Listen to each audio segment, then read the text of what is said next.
Hola Peña, vamos a seguir hablando de socialismo y hoy en este vídeo voy a hablar de la segunda fase que es, perdón, según Marx, cuando estos pasos se cumplían, lo que os había dicho en el otro vídeo, los 10 pasos que os había comentado, se cumplen, es donde va a surgir, digamos, un nuevo hombre, ¿no? Un hombre iluminado, un hombre que no piensa en sí mismo, que todo se lo debe a la comunidad, es decir, a la sociedad. En este nuevo mundo ahí es donde entra la fase 2, o sea, el comunismo. Ya no existen dos cosas, el Estado, eso ya no existe, es decir, se abolió el gobierno, ni tampoco existe el dinero, ni tampoco existe la propiedad privada, ¿no?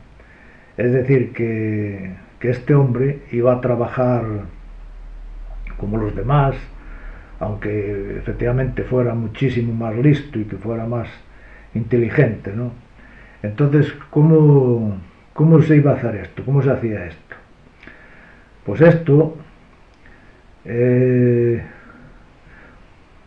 hacía de la siguiente forma. ¿Cómo se distribuirían los productos? Ya que esto sería como un gran almacén donde la comunidad, que ya al no existir Estado, ni gobierno, ni dinero, pues se proveerían de todos los productos y todos los servicios que iban a necesitar. Todos, sin importar el talento que tuvieran, pues harían el intercambio, ¿no? Y decía Marx que los que producían más, los que producían más que los otros, no les importaría ser igual que los que producían menos, ¿no? Es decir, que el reparto sería igualitario para todos.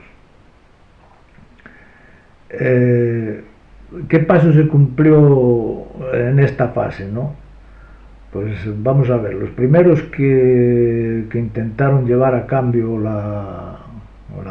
que llevar a cabo la agenda marxista fueron Trotsky, fue Stalin y fue Lenin. 70 años después del manifiesto comunista fueron los primeros en poner en práctica la teoría comunista, ¿no? Cuando en 1918 deciden cortarle la cabeza a los Romanov, era la monarquía que en este momento estaba en Rusia, pues ahí hay dos errores en lo que hicieron, ¿no? Primero, Marx hizo esto, primero que Marx, el manifiesto este lo hicieron, como ya os había dicho en otro vídeo, para Inglaterra y Alemania, que estos eran muy industriales, ¿no? Y estos pusieron para ponerlo en marcha, pero sin embargo, como lo intentaron poner en Rusia, pues no se abolió no se abolió el Estado, ni la propiedad, ni el dinero, ¿no? Ni la propiedad privada ni el dinero. Entonces el Estado se volvió cada vez más grande en sí, hasta volverse como es la URSS, ¿no? Hasta volverse totalitario. Entonces, ¿qué pasó? Que en toda la URSS entonces fue cuando se desplegaron, digamos, en toda la URSS se desplegó lo que le llamaban los bulas, que le llamaban, que eran los campos, digamos, forzados de trabajo. Eso fue en toda la URSS. En ese tiempo no existía, como no había información, ni había nada de eso, pues entonces ahí se hacían atrocidades con los derechos humanos, es decir, que estos nunca pudieron llegar a lo que es la fase 2, el eliminar el Estado, eliminar la propiedad y eliminar el dinero, ¿no? Por lo tanto, lo que ocurrió es que ellos hicieron eso precisamente para que la gente trabajara. Ellos repartían pero precisamente al quedarse en ese punto, los que tenían todos los beneficios eran totalitarios y los que tenían todos los beneficios eran directamente ellos los que mandaban. El siguiente sanguinario que quiso implantar esto fue el Mao, se llama Zedong, en China, ¿no? En 1948 entró el Ejército Rojo y hizo su propio experimento con unas atrocidades que aniquilaron a más de 60 millones de personas, que fue el salto de la revolución cultural, ¿no? Y esta idea pues se trae directamente a lo que es ahora, ¿no? Y los primeros en traerla fueron el Eugenio Ara, fue Fidel Castro y el Camilo Cienfuegos, ¿no? Que por cierto, Trotsky y Cienfuegos eran los más, digamos, los más moderados de estos comunistas, no eran los más moderados, y qué coincidencia, fijaros que fueron asesinados, ¿no? A Trotsky lo asesinó Stalin y a Cienfuegos lo eliminó Fidel Castro. Que estos luego aparecen los que dicen que son socialistas del siglo XXI, ¿no? Como son Chávez, como es Evo Morales, Kirchner, Lula y los nuevos ahora, que es la Vilma Rousseff, que es la Mújica y Cristina Kirchner, ¿no? Y estos siguen con la misma receta y el mismo resultado, ¿no?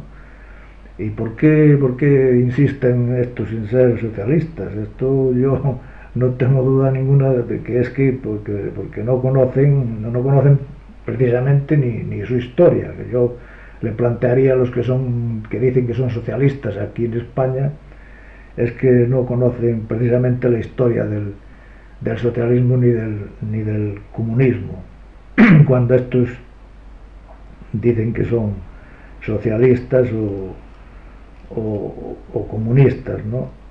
Porque fijaros la debacle en muertos que produjo el comunismo en todo el mundo, ¿no? Solamente, bueno, voy a nombrar algunos, pero solamente en la URSS 20 millones, en China 65 millones, en Vietnam 1 millón, en Corea del Norte 2 millones, en Camboya otros 2 millones, en Latinoamérica 150.000, en África 1.700.000, en Afganistán 1,5 millones, en Europa del Este 1 millón, en total son 94 millones de asesinatos que hizo esto el comunismo. Según estos datos es según los propios datos de los mismos gobiernos, ¿no? Que estos son los que intentaron el proyecto comunista. El proyecto comunista en estos momentos está casi la mitad del mundo es donde están estos arraigados, ¿no?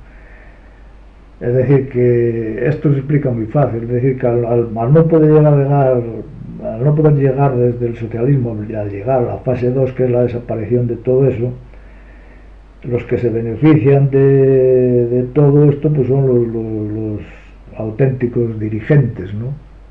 Los dirigentes que tienen, esos son los propios que y los demás a currar, a todos a ganar lo mismo, etcétera, etcétera.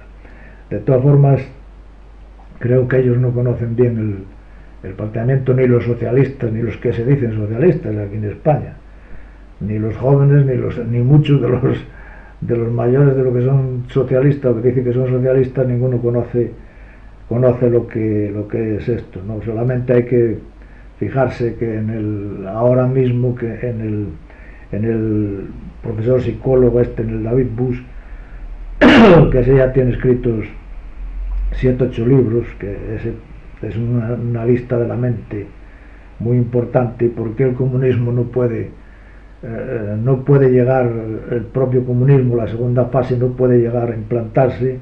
Lo dice él muy fácil en uno de sus libros. Ya dice que el cerebro humano no está preparado para el comunismo y dice: no existe un agente autónomo con intereses llamado sociedad. Esto es una imposibilidad lógica. Eso ya lo dice este sociólogo y analista de la mente, que es uno de los más importantes. Por lo tanto, yo creo que estos que se dicen socialistas y que la juventud, esto es por lo que dicen, es que es más guay ser de izquierdas, o es más guay ser comunista, o es más guay ser socialista. Pero lo que sí debían era de por lo menos leer un poco, estudiar un poco y saber que el comunismo, el socialismo comunista, esto es la debacle para cualquier nación y para cualquier población. Por lo tanto, no creo que esto sea bueno para nadie, ¿no? Bueno, y ya nos doy más la paliza en este vídeo. Como siempre, sin más, que no os pase nada, y si es algo, que sea niña.